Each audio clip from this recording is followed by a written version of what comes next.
Yes, good evening everyone, good evening and welcome. So a quick update then. I'm working on a Rust video, which is about 1 hour and 22 minutes long. Once again, sorry for the tremendous delay since the last YouTube video.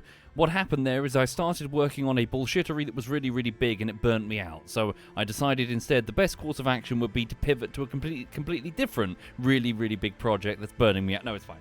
I'm working on part 4 of 5 of an alternate but pretty big project. At least something that feels a bit more deliverable. And that's going fine. So I finished the first 3 pieces. You can find it up on Patreon. Alternatively, if you're a Twitch subscriber, you can find it in the Discord group below for you. So let me know what you think of the first 3. Thank you, Fake Zeus. Thank you. Yeah, so working on part 4 now. Everything's going fine. What did I do today? So I think I'm roughly on the halfway mark. I've been working on it since Monday, so I'm doing pretty well, in fact. So this segment is going quite speedily. The segment 4 that I'm doing, yeah, it's not very complicated from a mechanical perspective. It mostly involves live stream footage, which I already have. So there's not that many dependencies. The last segment, segment 3, had loads of dependencies, like things that I just don't have, like literal props that I've got to order. So yeah, so things are going fine is the point, just steadily cracking on. Hi there, Jinx. Well, yeah, so Jinx, you haven't figured this out for fuck's sake. Like, because you do all the face cam, hubbub, you've got to fuck about with costumes or whatever. But this isn't even my leg. This is a fake leg. I just put a fake leg on screen. I'm naked, like further to the left. You're putting way too much effort into this. Also, get a dog. Because then you can just point the camera at the dog and everyone will be like, oh. Right, is she going to get a treat? You need to go into the camera, sweetie. That's the whole idea. Go here. Good girl. You watch her grab the treat and run off. You watch this. She's going to grab that and yep, fuck that. Oh, look, she's going to eat it there. She's going to run off. She's fine. Right. Okay. Hang on. Jinx says, I get it. I'll tell people I'm a YouTuber and never release videos. Yeah. Funny. You're right. It is a problem. I need to sort my shit out. Right. How is everyone? You okay? Sorry, just pouring a quick coffee. Alright. Right. Okay. You've got a parrot. He's 24. Jesus Christ, spooky. 24-year-old parrot. It's very cold and snowy, says Skag. It is fucking freezing, isn't it? In the south of the UK, it is quite chilly. Mad John spent most of the day playing Claire Obscura. Yeah? Good. I hope you're enjoying it. Thank you, Zavin Blade. Thank you very much, Zavin. Right. Hope things went okay at the gym, silly Chimera. There we go. You're going full gay right now, says Kuma Bear. Is that good or bad for you? If you are gay, then congrats. If you're not, then oh shit. Right, hang on. There we go. Thank you, The Veil.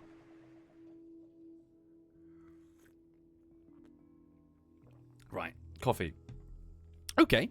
Work underway on the latest video. Everything's fine, steadily working away. Now, for the context then, I watched some Andor on the chat's recommendation. I watched season 1 of Andor some weeks ago, like a couple of weeks ago, and I went and I posted up a highlight from a live stream, which you can find below. So first impressions on what I thought on season 1, and I've just seen season 2 of Andor, and my first impression is, yeah, it's alright. 2 out of 10. I reckon. I mean, there's not enough force, but nobody got their tits out the entire time. There's Twi'leks, and they do dancing. No one got their tits out. No one hit a lightsaber into another fucking lightsaber this whole time. My God, what a missed opportunity. 1 out of 10, actually. Yeah, I revised my thing. It was terrible. I mean, you need lightsabers. You can't not have a lightsaber fight in Star Wars. What are we doing? Hang on a minute. Go here. Right. Yeah, terrible. That's my review. Well, thank you for tuning in, everyone. I'll catch you later. I'm going to go and crack on with a bit more editing before bed, I think. So I'm working on part 4 of 5 of the latest video, which is a Rust video, which is about now 1 hour and 22 minutes long. No, okay, right. Here we go. And right, so I have some things, so I have some points about Andor Season 2. First things first, major spoiler warning, obviously. Please go and watch the show if you've not, because I thought it was bloody good. Bloody good. And it's even well worth it even if you're not into Star Wars. I mean, I'm not super duper into Star Wars. I was when I was a kid. But, you know, I'm not really into it. Especially after Disney got it. I was like, ugh, not interested anymore. Anyway, the trouble is Andor will make you less interested in Star Wars.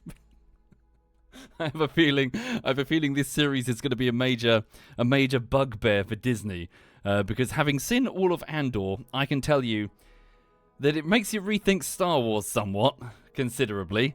Okay, so, point number 1. 1 second. Oh, sorry, I can't do that yet. This screen. Point number 1.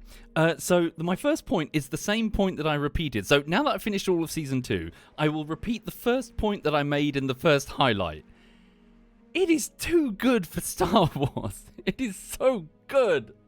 It is. I know it sounds like fucking hyperbole, but it is so fucking amazing that it feels hilariously out of place in something like Star Wars, which is about like a farm boy going off and having an adventure with his wizard uncle and like, you know, a smuggler and his pet dog, and they go and save the titty princess, and it's extremely just fantasy with space paint. And which over the time has obviously evolved and moved on to other things as various creators have tried to come in and make money off of it. But as a result, Andor feels so out of place for being just so damn good.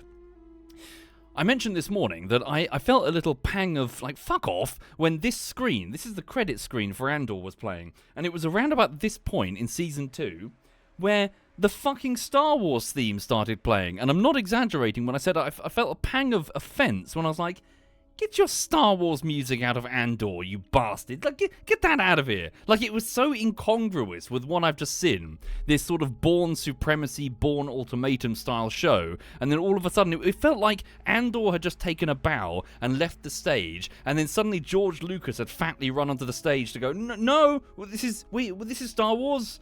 Yeah, we promise. Thank you, Bannett. Thank you for the raid there, Bannett. Yeah, so it was strange. Anyway, so point is, it's very good. I strongly recommend getting off the train now, if you plan to watch it. Now, first point. So, Andor Season 2 opens, and what we see is Andor, Cassian Andor, the protagonist, who is currently in the middle of a plot. This plot involves dressing up as a test Imperial TIE fighter pilot, and he is sneaking into a facility to steal a prototype TIE fighter that you can see here. That mission, which he's on with he's got like a contact within the base, and they're sort of passing him through the checkpoints or whatever. That mission goes a little bit astray, and he ends up having to basically blast his way out of the facility using the fact that it is apparently some sort of interceptor. It's a very, very fast TIE fighter, which lets him essentially get the fuck out of there quickly and evade the airbase patrols. Also, 1 minute. Look at it. You right, sweetie? She wants me to pick her up and have cuddles. That's what she wants. Hang on a minute. I've got an idea.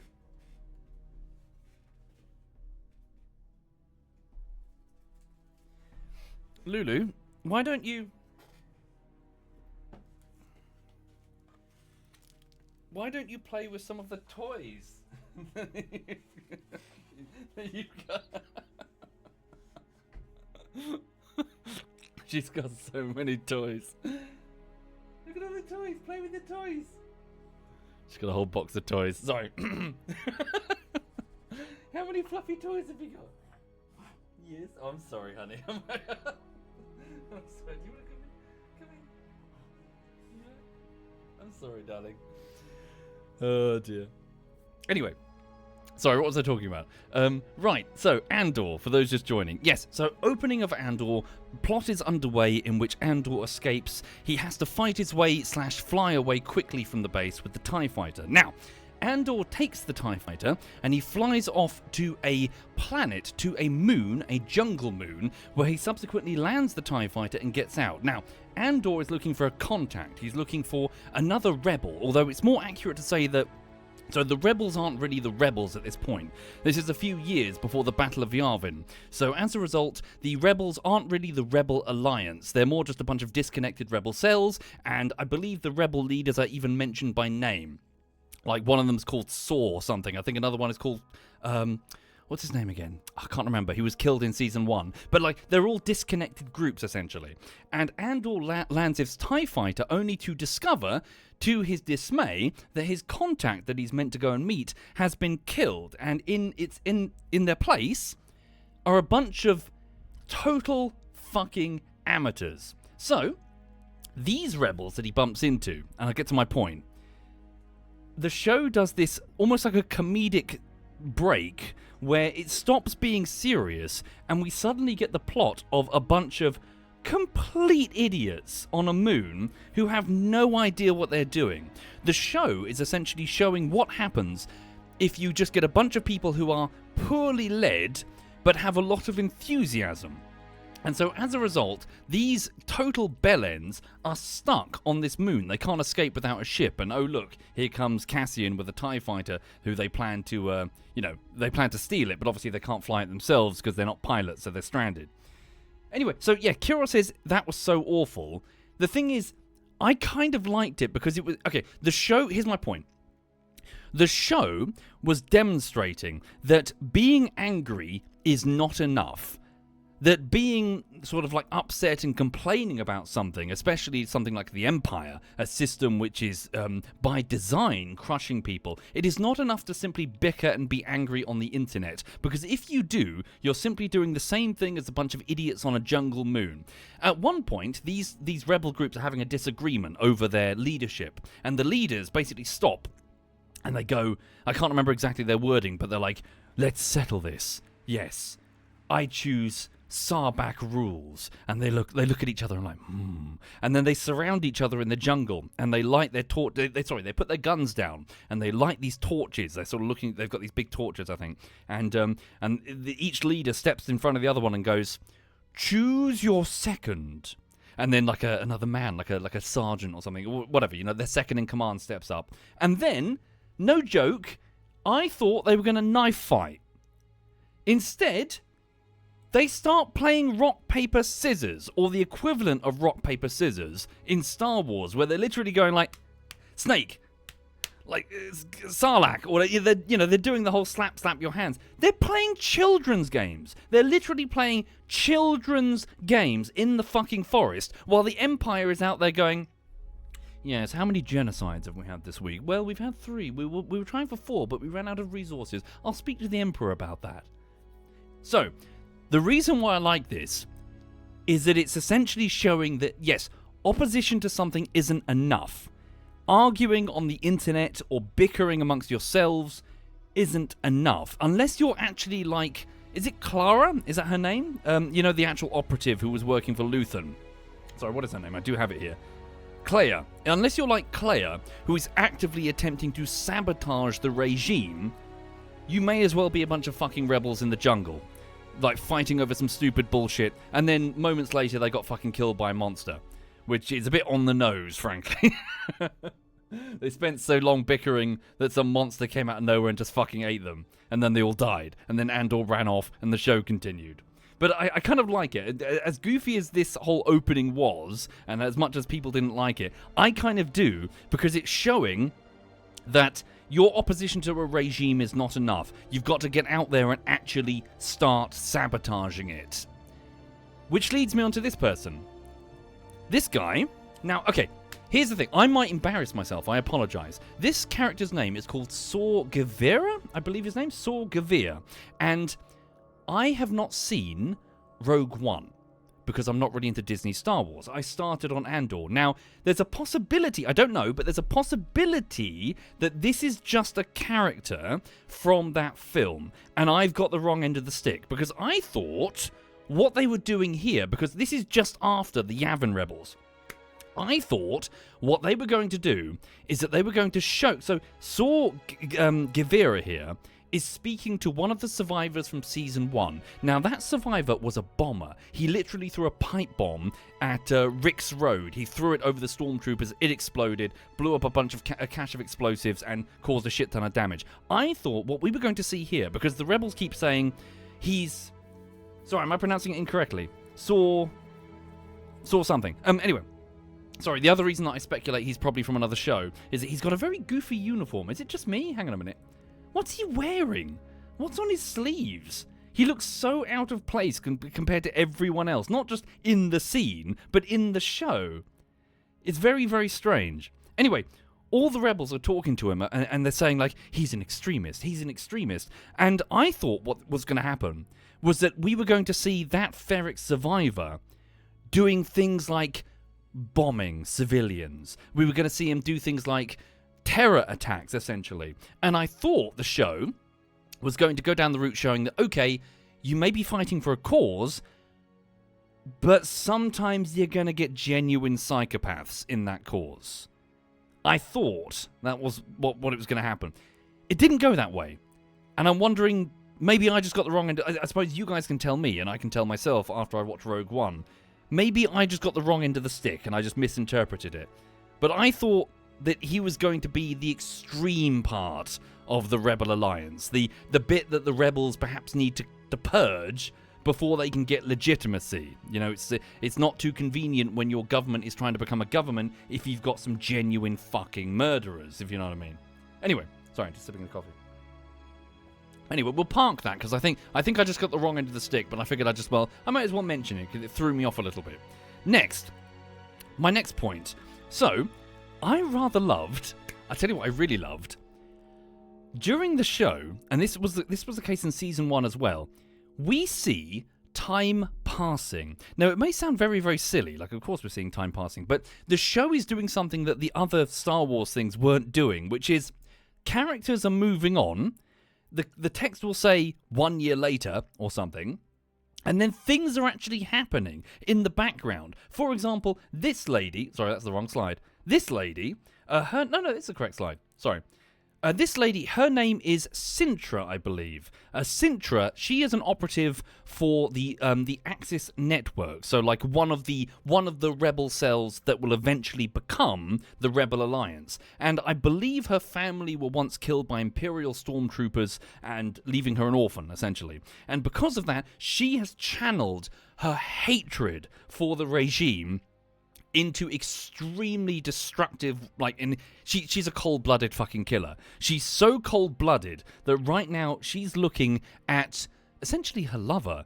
She's looking at Vel, I believe her name is, so Mon Mothma's cousin, and the two of them aren't on speaking terms because, well, a few different reasons, I presume. Time is passing and things are happening in the background, but essentially she's so in with the cause that she's like, there's a scene where it's like, step away from the window, Kaz, she says, because she's just not, she won't even look her lover in the eyes. She's so determined to cause pain to the Empire. Time passes in the series, and we see the character again, and she was wounded off screen. We don't even see it. She just comes back and said that she was nearly killed. She was recuperating, she was wounded, and now she feels like she spent a lot of time lying wounded and thinking about her lover, and this is her speaking to her again, trying to reconnect, realizing that there's more to life than just fighting. You've got to have a reason to fight. You've got to keep something for yourself. Same with, well, not same, but like similar thing going on with Cassian. Cassian here has a blaster injury on his shoulder. He was shot by who? We don't know. We have no idea. Stuff is happening between the scenes, between the episodes, where, in other words, you get this sense of presence that people are changing and adapting. Bix, the character there, is also going through a similar journey where she's getting more and more committed to the Rebel Alliance as they are soon to become the Rebel Alliance. And I think she said, or Cassian said, we're we're not Luthen's puppets anymore. Like, they're saying that they're trying to build an army. They're actually trying to make change happen. Meanwhile, and I wish I got a screenshot. Did I get a screenshot? No, I wish I got a screenshot. I didn't. Meanwhile, in Star Wars the sequel trilogy, Han Solo turns up wearing the same fucking clothes that he was wearing 20 years ago. Like, there's a sense of progression, and, like, we're seeing only a small slice of what's going on in Andor. Whereas in other shows, it's just, fuck, just bring the character back from the old trilogy. Oh, who's a smuggler? No, he's a Republic general. No, we'll make him a smuggler again, says Disney. And then obviously it's a shit show because it feels like they're stuck in the fridge, their whole character lives or whatever.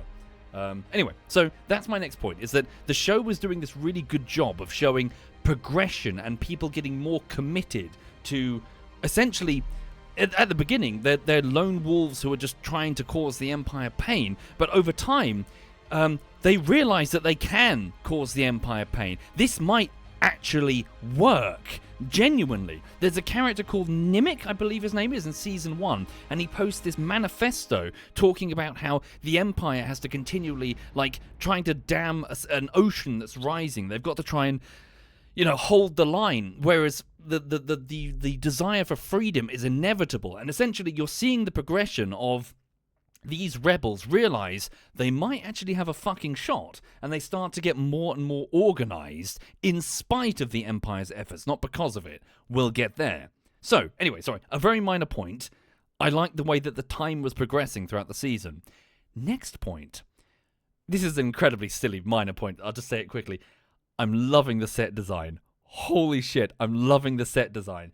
I love the fact that the fight, like the starfighters and the starships look like it. It looks like they're in a cockpit. I wish I got a better shot because this is from the front, so it looks really spacious. But from the other angles, you can see that they're in a cramped-looking cockpit. This isn't like the Millennium Falcon where you've got huge, like, walk-around sets because obviously it's a set. It's a ship. It's going to be tiny. It's going to be cramped. Just a minor point there.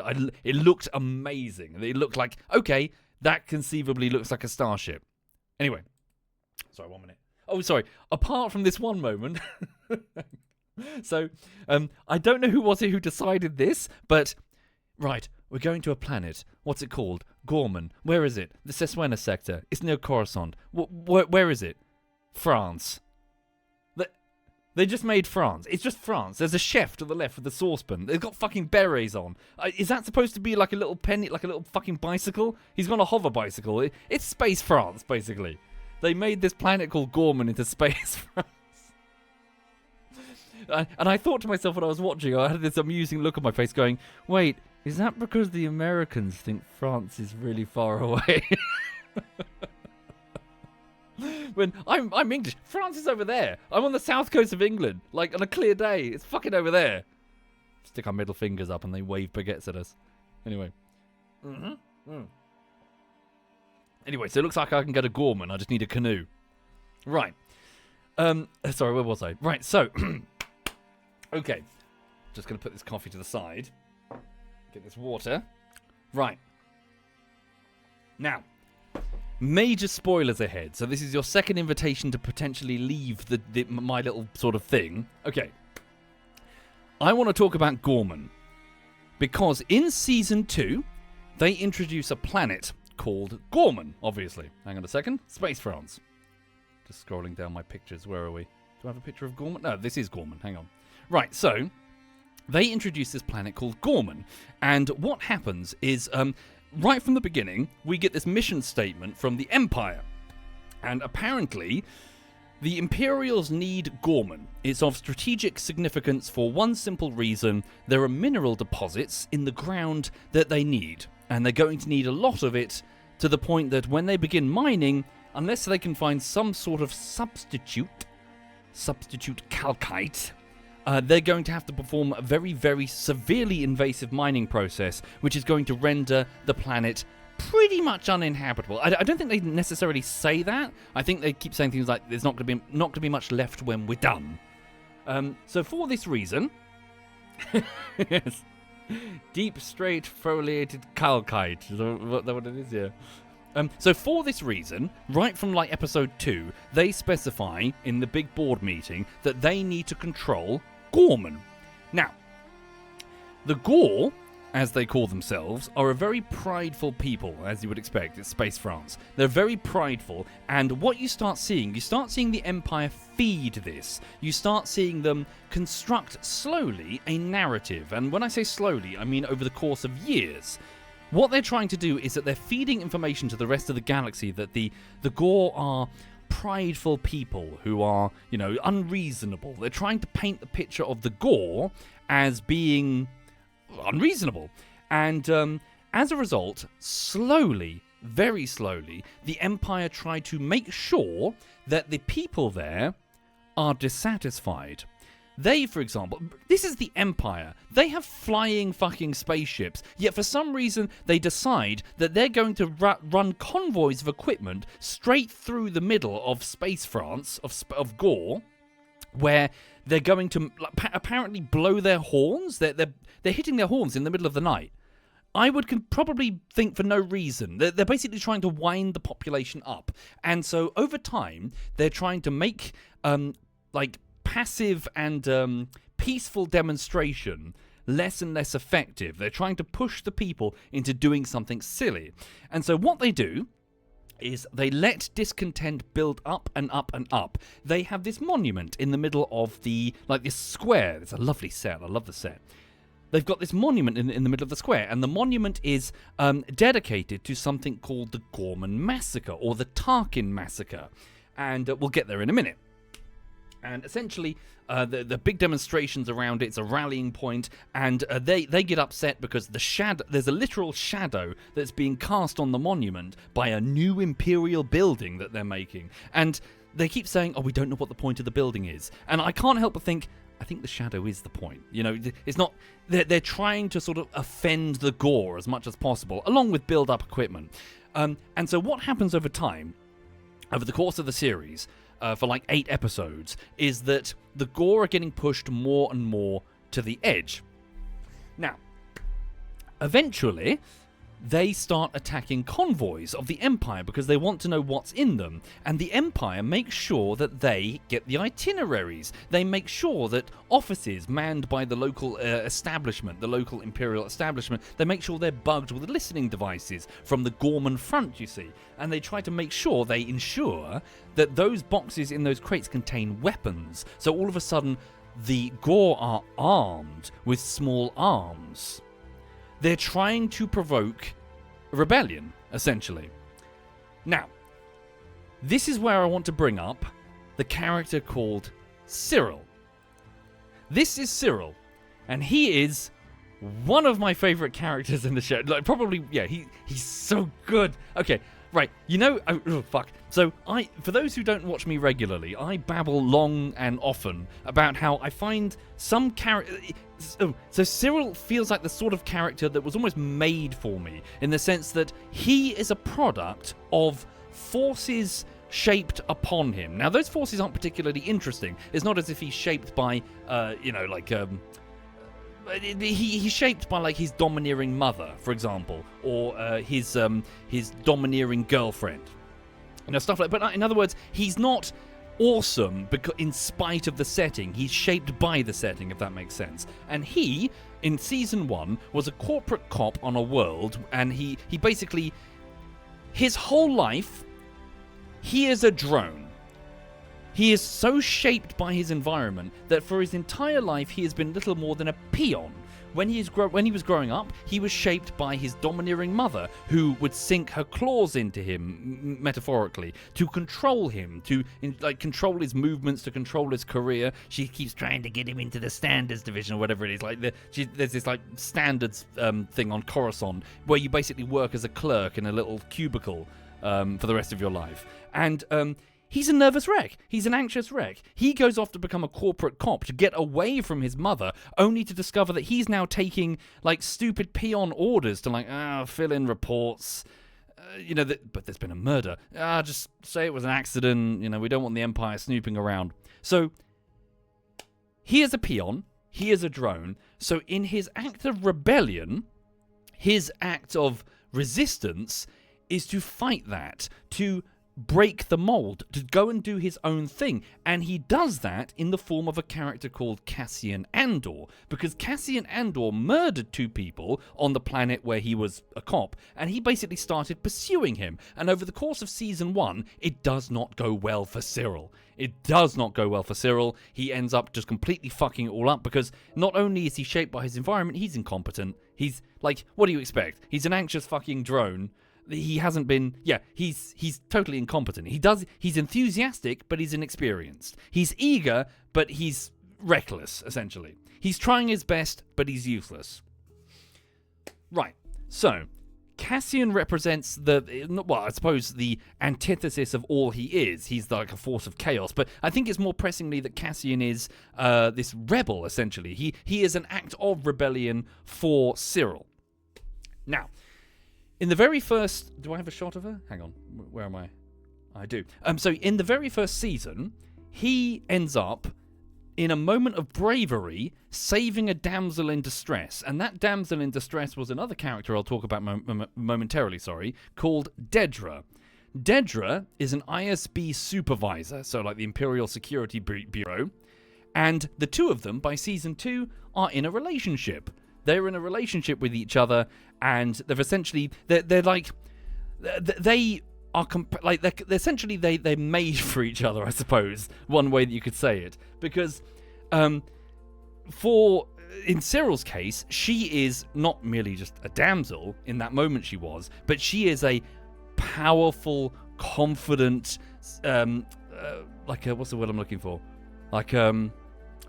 Powerful, confident symbol of success and authority, essentially, which he obviously gravitates to. And in season 1, he said, "I'd never lie to you." And I get the impression that Dedra probably really appreciates that. She's surrounded by liars all the time, and her man would never lie to her, and she's probably very confident in that regard. And as for her, Syril is praise and respect, just add water.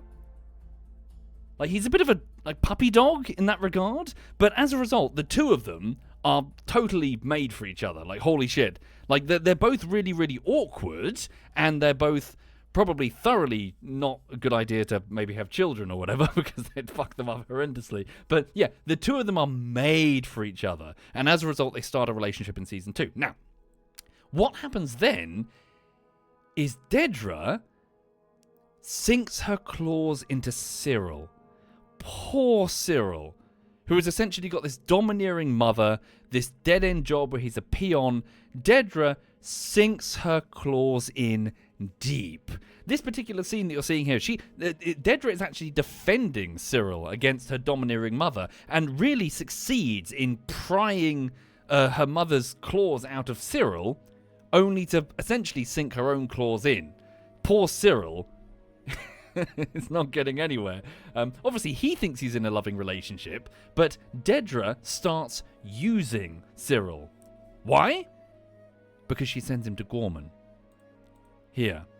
This is the scene where Syril has been sent off as he's been given a promotion. Oh, he's now the head of standards, or whatever it is, on Gorman, in fact. And he's to go there, but he has secret orders, you see. So you're not to be a peon, Syril. No, you've got secret super duper special orders. Also, 1 minute. Hang on. Right. So he has super special orders. And those orders are: be kind and compassionate to the Gorman front. In other words, he's on the listening devices, and he's being like, "Oh, the Gorman front, no, you don't understand, mother." Like, he's talking to his mother. You know, they're not really bad. They're fine. They're nice people. And of course, the Gorman front are listening, going, "Oh, he's different from the other Imperials." And so they reach out and make contact with Syril. And of course, Syril is very quick to go back to Dedra and so, "They've made contact with me. I don't believe it." You know, so Syril is being fed like a goldfish in a bowl, the sensation of being special. But what Syril doesn't know is that he's bait, essentially. Dedra is looking for a way in to the Gorman rebels, and Syril is the bait. Poor, kind, compassionate Syril is just the bait. And there's even this really sad scene where poor Syril's in a meeting room with with Pardagast, who's the head of the ISB, and obviously Cyril, who's so sort of wowed by authority, he goes, "This is the greatest day of my life." And you can see Dedra looking at him like, "Oh God, you know, jeez." It's sad. It's so sad because obviously it's not Cyril's fault. He's malformed because of all the people that have, they basically squashed him into whatever shape they need him to be. And so the poor guy is getting horribly manipulated. Anyway, so Gorman, things are getting tense. Things are kicking off. Where's the next screenshot? Yeah, things are getting tense and things are kicking off. And so I'm nearly reached my next point. And what happens is they start to really push the Gore because it turns out they need to start mining very, very soon. So they essentially start really there's a full-on fucking curfew after dark. They start abusing their authority. They start being really, really heavy-handed with the Gore, unnecessarily so, closing off their special monument, not letting them protest. No mass arrests and all that stuff. The Empire's being the Empire. And then, what they do is they open up the square one day. They let the protests happen. And of course, the Gore, now armed with flags and with fireworks and with little horns that look suspiciously like handguns, by the way. I was wondering if maybe the Imperials might have supplied them. The Gore march in, waving their flags, to protest against the Imperial occupation. And so they funnel into that set that you saw before, the round set. And then they're surrounded on all sides by Imperial Army troopers and Imperial stormtroopers. There are hundreds, thousands of them, all packed into this square, chanting and waving flags. Now, I've reached my next point, sorry. I love the way that they were de-Ewoking the Imperial Stormtroopers in Andor. Because in Star Wars, Stormtroopers are a bit of a fucking joke. The Stormtroopers are the fucking xylophones of the Ewoks, hitting them on the head with fucking hammers that they make noise. You know what I mean? The Stormtroopers are just fucking jokes. But in Andor, who's the one getting beaten up all the time? It's the Imperial Army. The guys in black at the front. When they send out riot troopers on Ferrix, on Rick's Road, it's not a bunch of Imperial stormtroopers that are getting manhandled. The stormtroopers are up on the they're up high. They're looming. I wish I got a screenshot of it, to be honest. They're basically looming, and they're marching, and whenever the Imperial stormtroopers are on screen, you know that, okay, some people are going to fucking die, essentially. There's a bit with Mon Mothma, the Senate, that she's trying to escape from the Senate in Season 2, and Imperial stormtroopers are locking off the building. In other words, they're trying. So there's clearly an intentional decision to not have the stormtroopers just be fodder for whatever goofy shit needs to happen. They send plainclothed, armored people, but not stormtroopers. Oh yeah. No, Silverhive, they do. Literal episode 1 with the tie escape. Well, yeah, they're getting shot. They're getting shot, but they're not being. So in the episode where they send off the inexperienced kids into the crowd, they didn't send stormtroopers, is my point. The ones that are getting beaten up and panicking are just army troopers. Anyway, minor point. Let's move on. So, now. Okay, here's the big point. Right. So, where is it? Do I have a picture? The Gorman Massacre. The Gorman Massacre was so bitter to watch. So bitter. Because, as I mentioned, they pulled everyone in. They pulled all of the civilians into this pit, and they have been preparing this for years. They have been drip-feeding anxiety. They've been so what you're seeing now is you're seeing Cyril notice as he's called to the you got to come to the Imperial Bureau of Standards. You're being recalled. Get inside the they're closing the wagons, essentially circling the wagons, the Imperials. And so he's been called in, and as he's going in, he's noticing that there are all of these journalists standing around going, and the Gore have made a completely unreasonable protest over here. You know, it's a narrative. They're crafting this narrative, and they're surrounding these people with stormtroopers, and they know that they have guns. They know that the crowd have guns because they supplied them. Now, the Gorman Massacre makes for such bitter viewing because of how cold, mechanical, and inescapable it was. I went onto Reddit shortly after seeing this episode, and essentially, if for those unfamiliar, if what you suspect happens, things get out of control and shooting starts. But everyone on Reddit keeps making all of these big political takes, comparing things to things happening in other countries.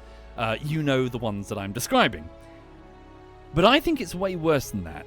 My take is that this coldness is elevated far above any of these real-world examples because there isn't a political party that's on the voting block, essentially. There's no other half.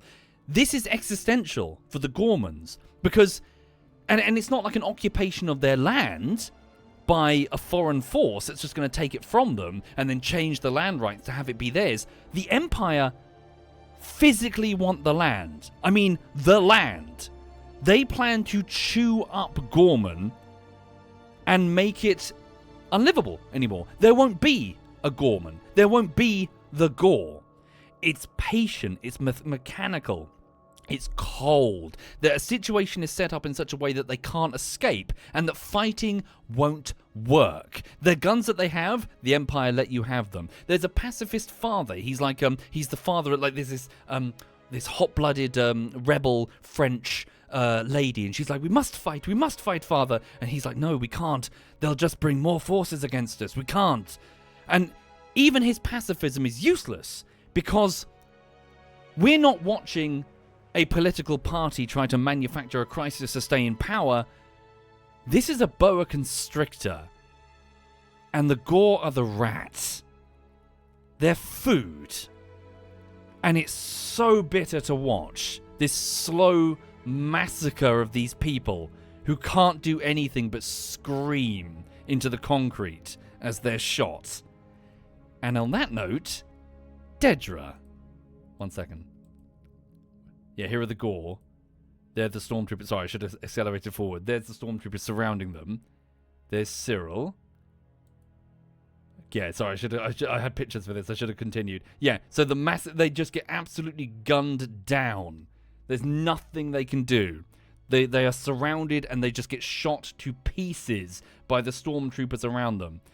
Dedra is up here. Dedra's up in her office. So Dedra, the Imperial ISB, not attaché, she's a full-on supervisor. She's been sent here to essentially ensure that this would happen. Ensure that the Gorman massacre would happen. Now, Dedra is wonderful. Dedra is such a wonderful character. It was an absolute pleasure watching Dedra on screen in every single scene she was in because she is not a girl boss. This is no traditional Disney, or I suppose modern Disney, girl boss who is having to assert herself in a sexist environment. In fact, it's never even mentioned. Her gender is completely irrelevant. It's not.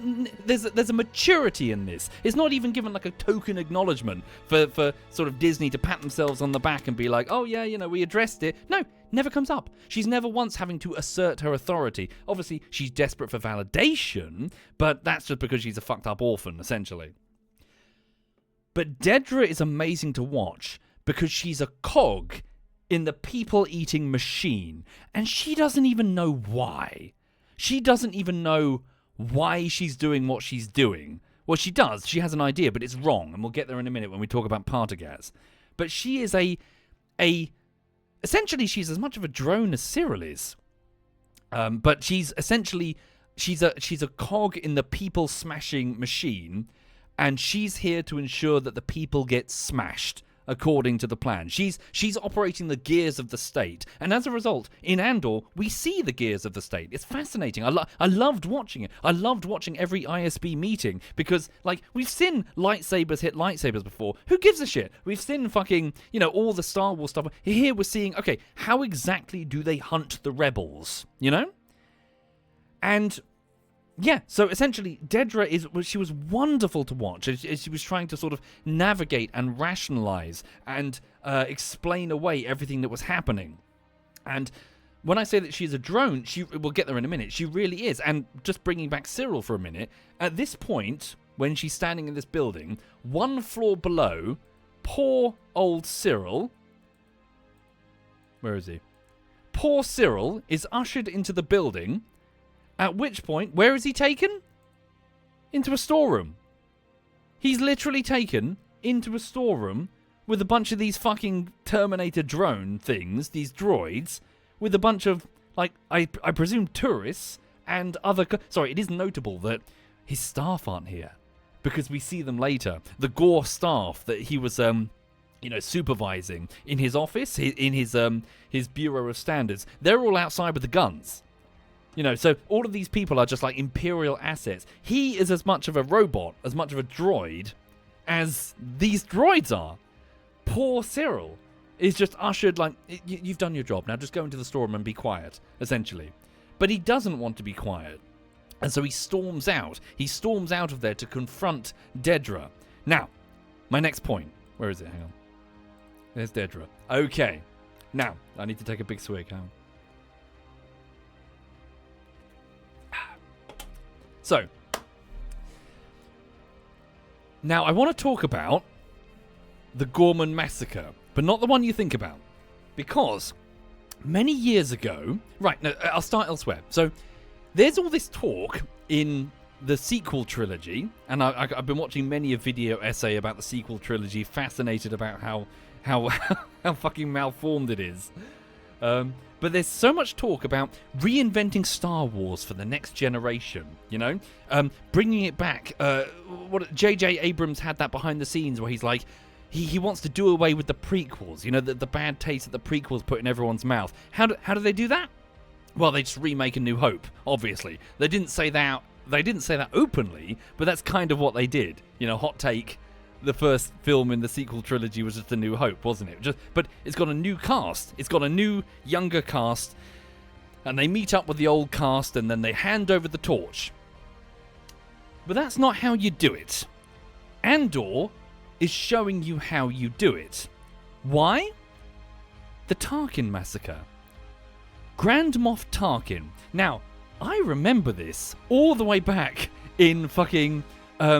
Star Wars Supremacy, before it was renamed to Star Wars Rebellion. So we're talking 1997, 1998. There's a line in the encyclopedia which talks about the Tarkin Massacre. Now, the Tarkin Massacre. Now, my teenage brain actually misremembered it. I thought that it wasn't called the Tarkin. I thought it was Chandrilla, not Ghorman. Hang on a minute. What am I doing? Yeah, hang on. I thought it was actually Chandrilla, not Ghorman, the planet where the massacre occurred on. But apparently it is Ghorman, and I just misremembered. I also thought that the massacre inspired Princess Leia to finally become political, but apparently it was Mon Mothma, so I think my brain is just hazy. Point is, the massacre occurred in the lore when Tarkin was landing his ship, and his landing pad was subsequently blocked by protesters who didn't want him to land. And so Tarkin landed anyway. He landed his cruiser straight onto the landing pad, killing hundreds and hundreds of people instantly. Now, why that's notable, in my opinion, is that Andor bringing this up is showing you Star Wars versus Star Wars 2.0. Because, right, the Tarkin Massacre is emblematic of old Star Wars. What is the purpose of the Tarkin Massacre? It's to show you that Tarkin is evil. It's to show you that Grand Moff Tarkin is a prick. I presume that's its... And obviously to give an in-law justification for Mon Mothma joining the rebellion or starting the rebellion or whatever. But that's its only purpose. That is a very sort of, I suppose, 70s, late 70s way of looking at it. In other words, the evil is over there. The evil is the space lich with his asthmatic dragon with the lights on his chest. It's fantasy with knights and swords, but no, we've got to give it space paint. Jedi Knights, we'll call them. Laser swords. No, that's stupid. Lightsabers, you know what I mean? It's essentially old old fantasy way of thinking where the evil is over there and we plucky Americans must go and fight it with a huge dollop of World War II. Literally, stormtroopers. Oh gee, I wonder where that's from. You know, the enemy are stormtroopers with jackboots, with imperial officers that look suspiciously like Soviet soldiers. You ever notice that? The uniforms of the Imperials? Oh, we can't give them German accents, it's too on the nose. British, they had an empire, yes. We'll make them the empire. In other words, it's 1940s idea, the idea of evil, made in 1977. Evil is over there, and we must go and fight it. Blow up that Death Star, the good guys win. That doesn't work anymore. That idea of evil, we don't know that. And I say we as in we the viewers, we the millennials, we the generations after the millennials. We've never seen that. That's so old a definition of evil, it's completely out of date. And you can see where I'm going now. Because modern evil is on the ballot box. Modern evil has to hide. Modern evil has to wear the mask of good. It needs to use words like patriot, security, traditional values. It uses logical fallacies. It uses rhetoric to get to you, especially if you lack the critical thinking skills to identify that this is rhetoric. To use manipulation, you're with us or against us. Or use mass media and corrupted mass media figures to scare politicians into not saying the wrong thing. Senator Mon Mothma, do you condemn the Gorman Front? Do you remember that scene? Did I take a picture of it? I might have done, actually. It was the bit when Mon Mothma, here it is. Mon Mothma's running out the chamber. Do you condemn the Gorman Front? Modern evil has to use political dog whistles, terms that those in the know, but those that can't spot them won't be able to identify. They'll just be voting against those damn Gormans getting in the way of the clean energy program. They should know their place. And modern evil makes narratives concerning easily targetable underclasses who paradoxically are disempowered politically, but somehow are responsible for the troubles that the citizens are facing in a way that leaders are not. Modern evil is the state, or rather is attempting to use the mechanisms of the state. That is evil for us. Not some random fucking distant thing that you can just blow up with a proton torpedo. The Gorman Massacre was chilling because we're watching Star Wars 2.0 updating what the Empire is to be modern evil. It's not 1970s, evil looking back at the 1940s. We get this scene. See this scene? In this scene, the one before, no, one after, one before, where is it? I had a shot where she was picking up a headset. Anyway, point is, she picks up a headset, and she receives an order from Partagaz, from Coruscant, begin the operation. Dedra turns round to Colonel Crisis Manager to her left. Begin. Proceed, she says. The Crisis Manager turns around to his snipers and orders the snipers to fire on the troops in the crowd. The troops panic and turn their guns against the crowd, beginning the Gorman Massacre. Oh, I do have it. It's further ahead, sorry. Here it is. In other words, Andor is showing evil as we understand it. It's cold. It's bureaucratic. Dedra is not here because she's a passionate leader. She's not some asthmatic Vader that is like the personification of evil. She's just doing her job. And it's so bitter to watch because we can identify this. Everyone is just following orders from the robe-wearing space lich. Because if you don't, you just get sacked. And your paycheck goes to the next guy who'll do it in your place. So there's no fighting it. Or rather, it feels like there's no fighting it. And that's exactly what happens. The order is given. The troops are fired upon. The troops fire back. The crowd is massacred. One by one, they are gunned down. And there was nothing the Gore could have done. It was incredible. It was amazing to watch Star Wars grow up and become what we would identify as chillingly evil.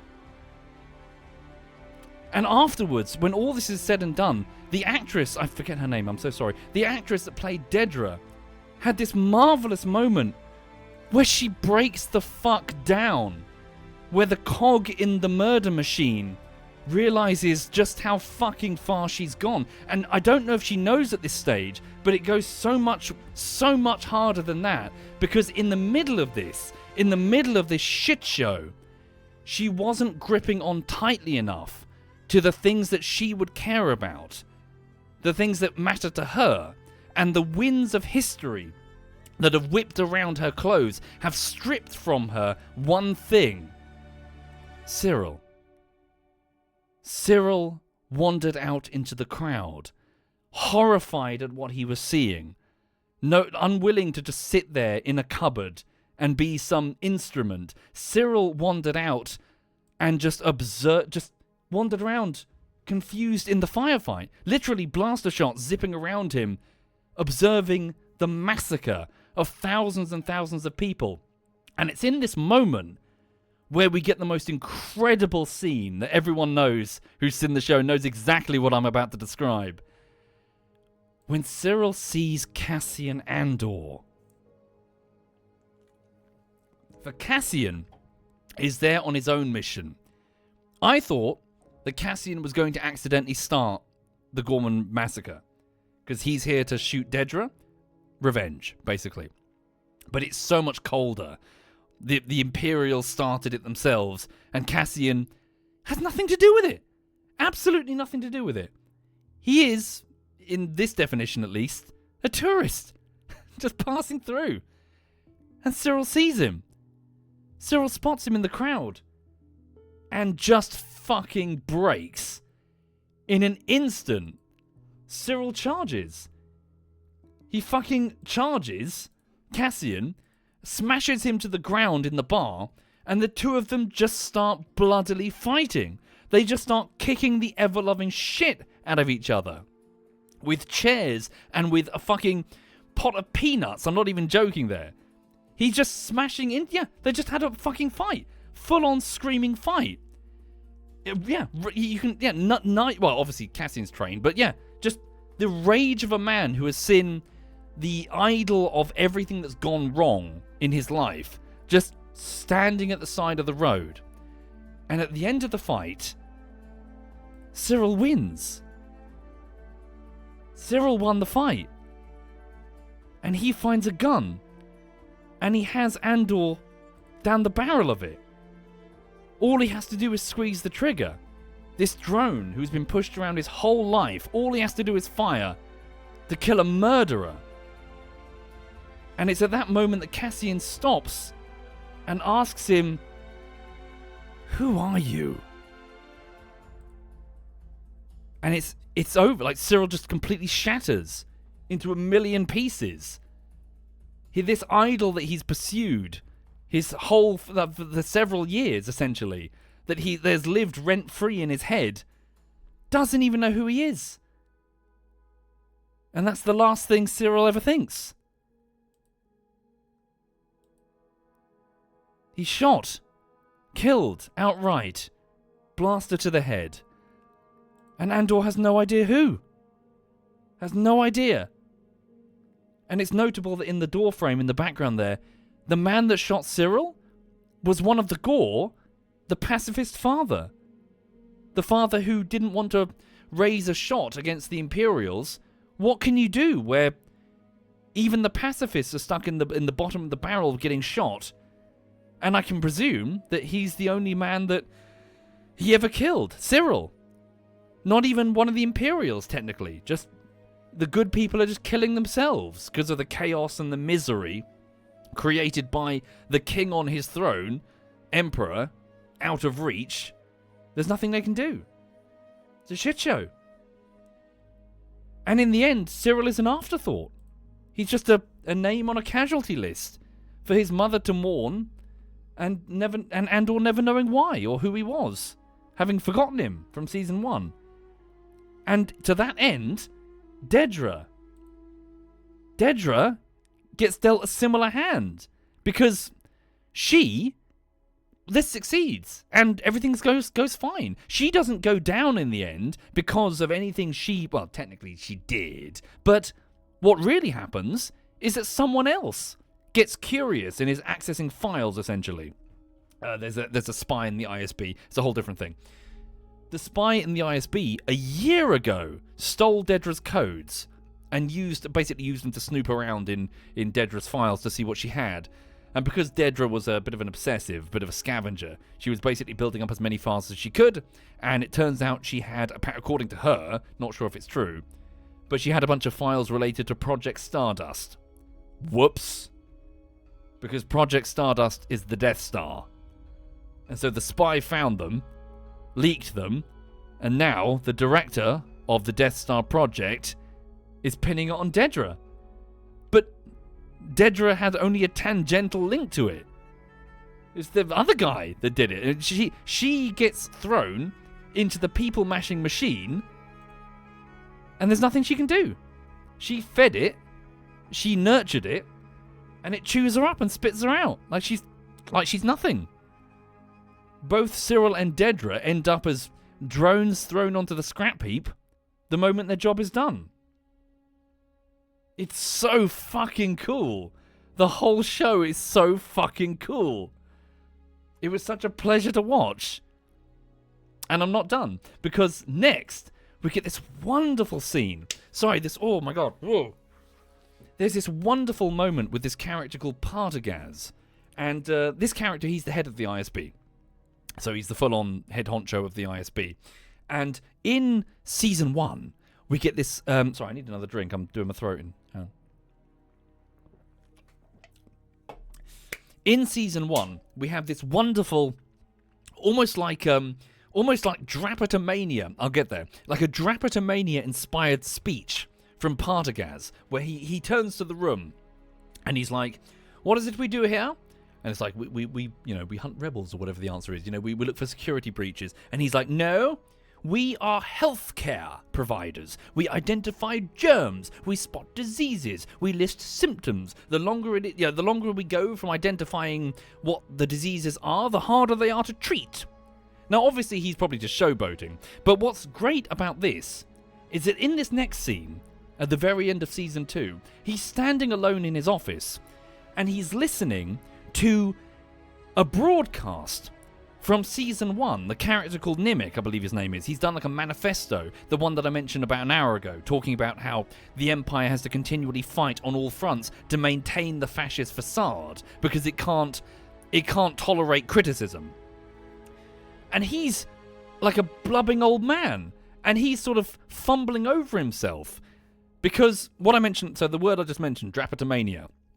So I don't know if he's serious, of course, so don't get me wrong here. But Drapetomania is the name given to a completely made-up disease which is responsible for making slaves run away from their owners. And the cure for Drapetomania is to remove one of the feet below the ankles, or whatever it is, but remove a foot from the slave so they won't run away again. It was common in the south part of North America during the pre-Civil War days. So, in other words, it's scientific. It's like fake science justification for malicious practices against slaves, because in the misguided belief that there's something wrong with their brain that's causing them to do this. I say that, pseudoscience. Sorry, that's what I meant to say. Sorry. I say this because Partagaz can't even compute. He can't even register the reasons why people are rebelling, the reasons why people are rising up. In his mind, I presume, by the sounds of it, he's thinking it's some disease. It's spreading. He says it can't be controlled. It doesn't occur to him that maybe people don't want fascism. That maybe they're ruling improperly.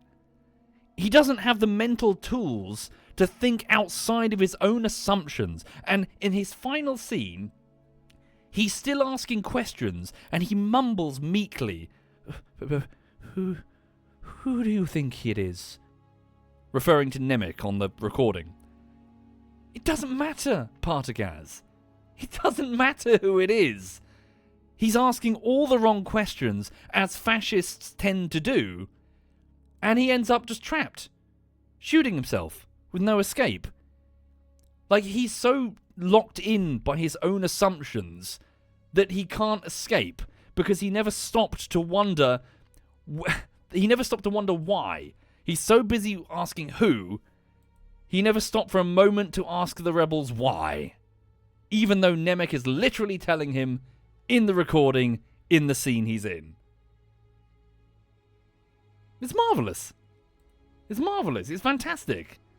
It's such a wonderful, wonderful series. And then, hang on a minute, there should be more pictures here. Yes. Oh, sorry, brief note on my notes. So I just want to, I don't have any pictures, I should have gathered this. Brief shout out, so there's a character called Clea, and there's a character called Vel, and the two of them play rebels, and just, they did such an amazing job. Just their actresses were so, so Clea is she's a rebel operative who is handling the, the comms, essentially, for the rebel. She's going back and forth and sending communications, but what's wonderful is that you see her being strong and ruthless and capable, and then as the series progresses, she's taken further and further away from the comfort of her, I suppose, anonymity, and now at the end of the series, she's on the run, and she ends up at all places on Yavin just before the events of A New Hope, and presumably she's still there, in the course of A New Hope and probably, The Empire Strikes Back. She's presumably still with them, and there's this sense of vulnerability, of this armor pierced, that the actress does such a wonderful job of portraying. Same with Vel. Vel, she sort of does the opposite, I suppose. She starts on one end where she's anxious, and Luthen is having to sort of pep talk her a little bit. You wanted to lead. You wanted this. You wanted to have like a resistance cell. And so over time, she has to harden for the sake of the mission, for the Alliance. So just watching these two actresses work, going through opposite directions of their arc, was really, really wonderful. Lastly, sorry, I'm entering the conclusion sections. Hopefully this is at least interesting. Anyway, sorry, just a quick sip. Conclusions. Capitalism sucks. Capitalism sucks.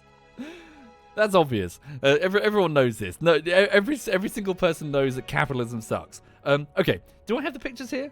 Hang on. I do. Right. Okay. Nope, not that.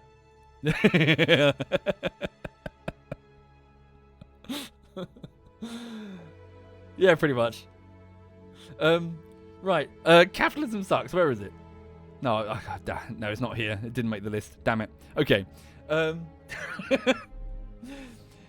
So here's my point. Right. So conclusions. Star Wars is just an IP, obviously, brain dead tape. But ultimately, it's just a bunch of ideas. It's just a bunch of storytelling ideas. But the trouble is, we live in a world where things need to make money. Or rather, more accurately, these things are made to make money. They exist to make money. Now, over the years, we've seen many an idea from Star Wars recycled and remixed, sometimes just flat out repackaged, haven't we? And sometimes it's been great. I'm not saying that's necessarily a bad thing. We see things from different angles and different perspectives. And you see, when I was thinking about this, I was thinking about this scene that you're looking at here, because I don't know, maybe I'm wrong, but I think Andor, is he going off to Rogue One?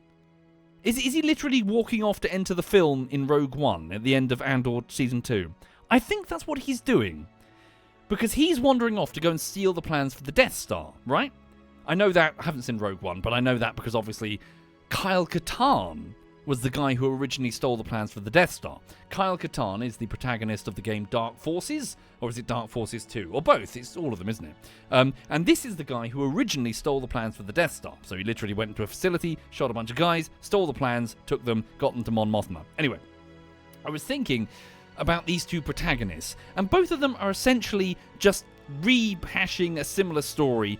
I'm not saying this for the sake of legitimacy, who did it better or whatever. Fuck that, ignore that. What I was thinking about instead was these two different shows are having to sort of work through, let's say not Andor for now, ignore Andor.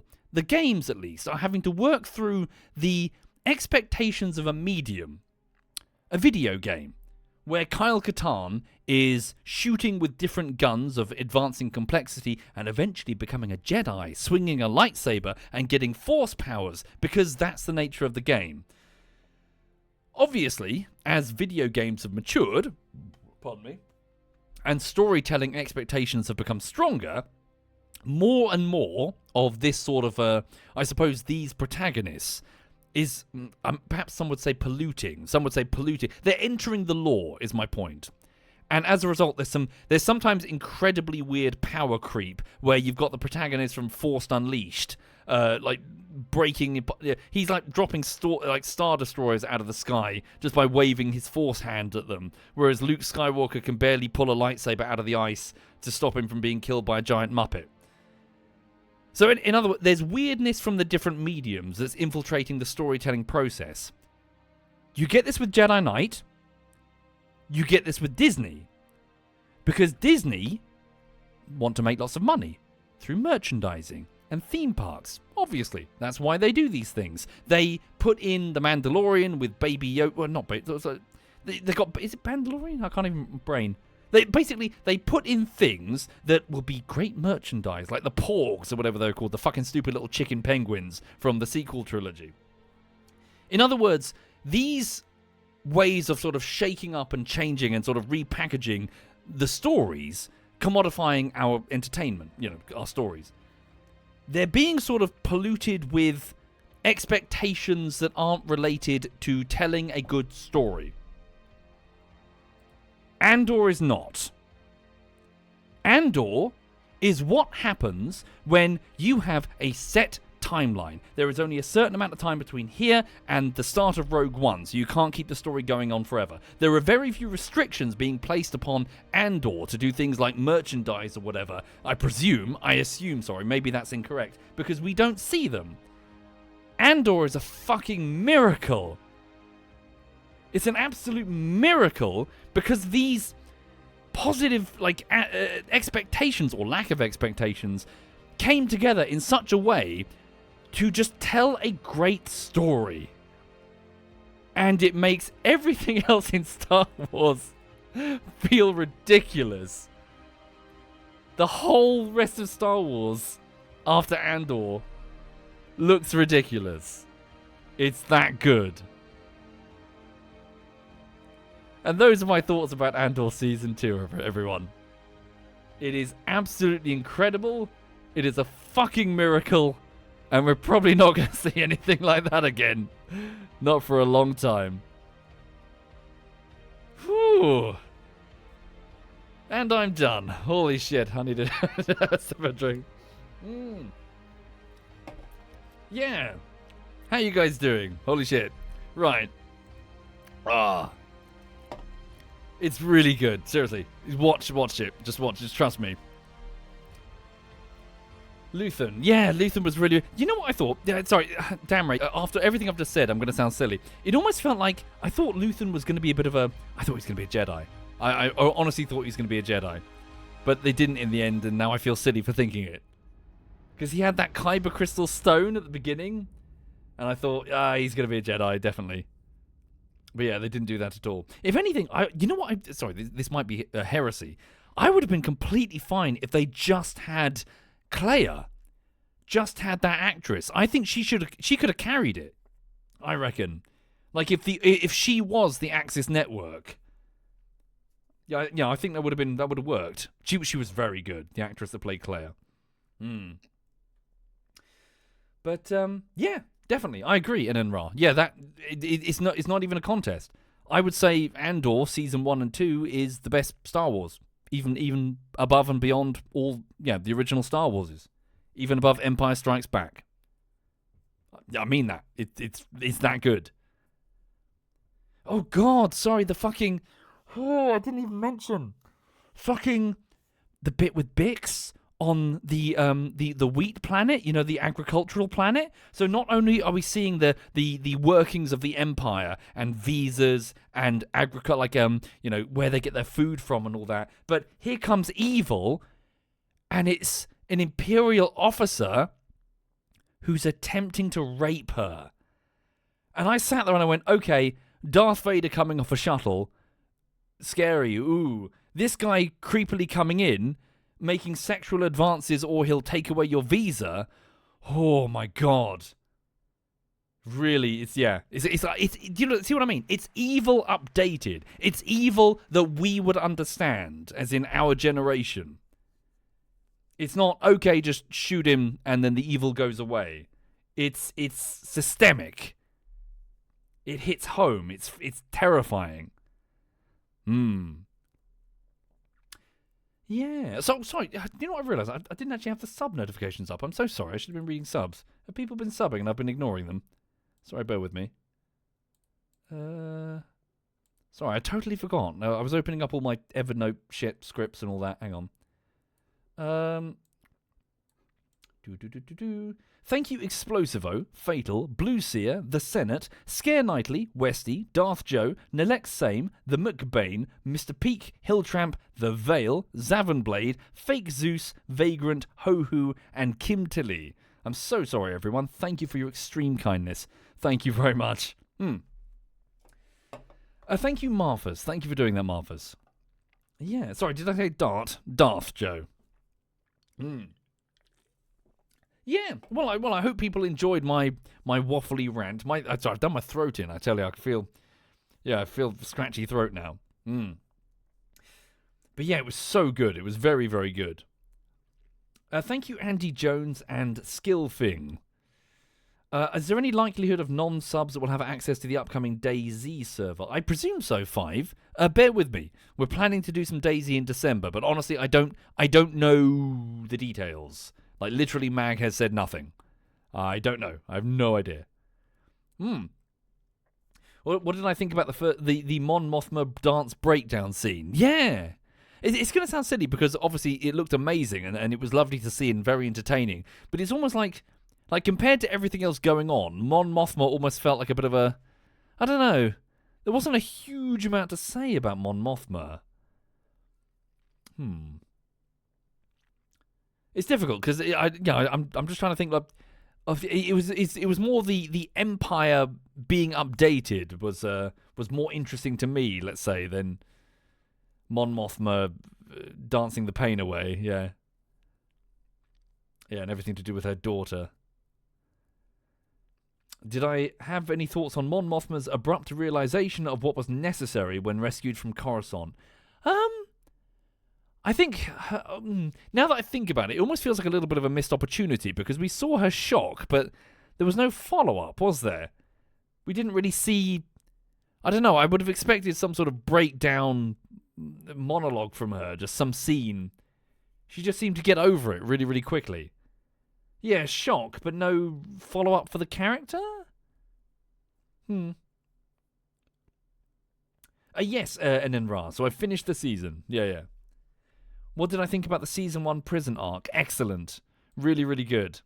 So before the films, Emperor Palpatine and the Empire, you just thought, okay, they're evil. But by the end of the Narkina plot, you realize that the Empire has to fucking die. The Emperor has to fucking die. And my heart broke when the dude said his line, I can't swim. Absolutely heartbroken. I was like, oh my... And he knew. He had to have known. The shuttle's on the way and have windows. The whole time he knew.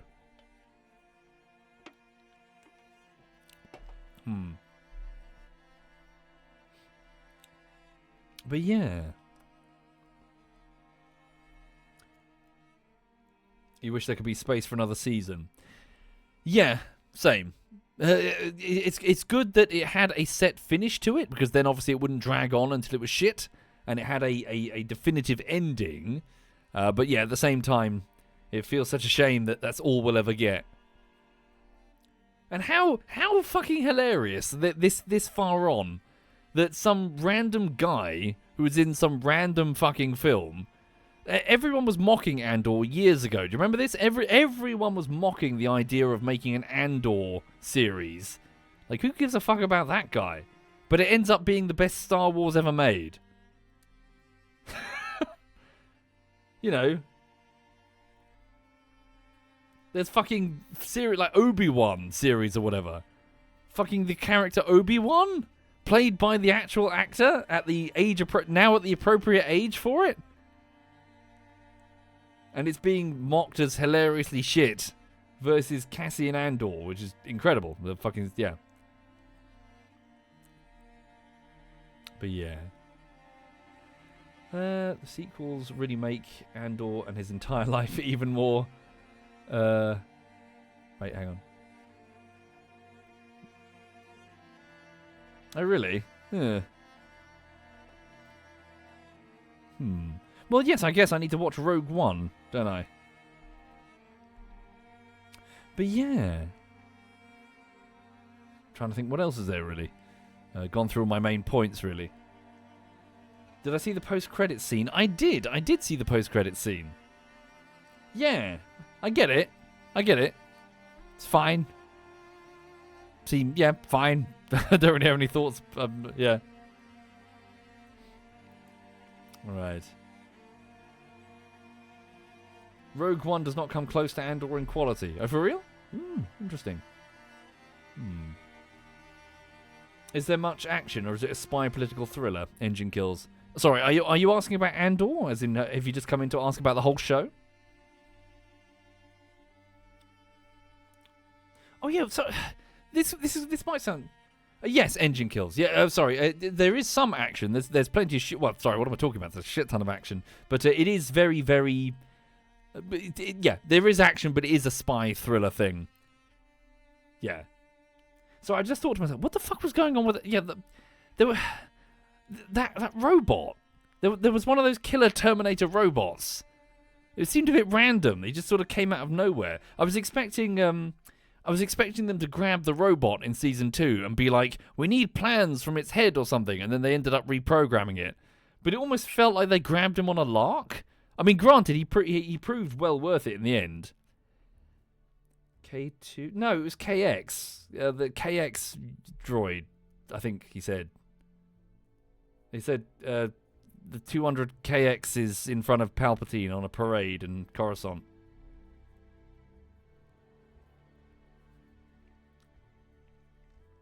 Oh, I'm being corrected. It's a KX unit called K2.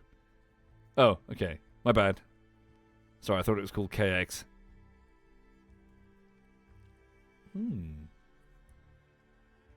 KX is the make. Okay, gotcha. But yes. Yeah, Dragoon. Yeah. Yes. Are you with us? No. Just knocked him off the edge. Anyway, I mean, I feel I've exhausted my points a little bit. I might go and grab a beer or something and go chill for the evening. But yeah. Corny was not a fan of the Bix storyline for season 2. She spends too much time just hanging about in the apartment and watching TV. Yeah, I suppose, yeah, after the... Yeah, I see what you mean there. I'm with you. Like, perhaps it would have been better if she got even a bit more hardcore into addiction, maybe? As in, show some real serious trials? It almost felt like, oh, she sniffed a death stick, and then someone said, don't do that, and then she stopped doing that. You know? Like, Luthien just came over and basically told her off like he was her dad, and that was it.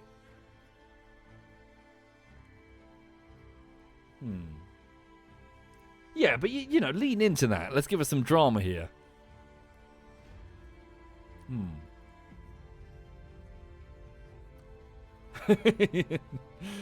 Yeah. She did get proper. Luthien came over. Stop doing it. I need you healthy. Yeah. Right. Okay. Well, I'll probably leave it there then, folks. But thank you for being here. I hope it was at least interesting. But yeah, my impressions on Andor season 2 then. Yeah. Right. But yeah, needed more titties and lightsabers, obviously, if you're just joining the stream. More titties and lightsabers, definitely. They should make notes the next time, definitely. Right, okay, well thank you for watching everyone. I'm going to go and piss off, cuddle the dog, and maybe do a little bit more editing of the Rust video before I go to bed, I think. So, yeah. Right, so, who's doing what? Digby's playing. Quebec's playing. I'll hand you over to Digby then. So ZF Digby, what's he doing? So we're doing Baldur's Gate tomorrow. He's currently doing some Kingdom Come Deliverance. Right. So, thank you all of you. Have a lovely, lovely evening. This is Digby. And yeah, I'll see you all soon.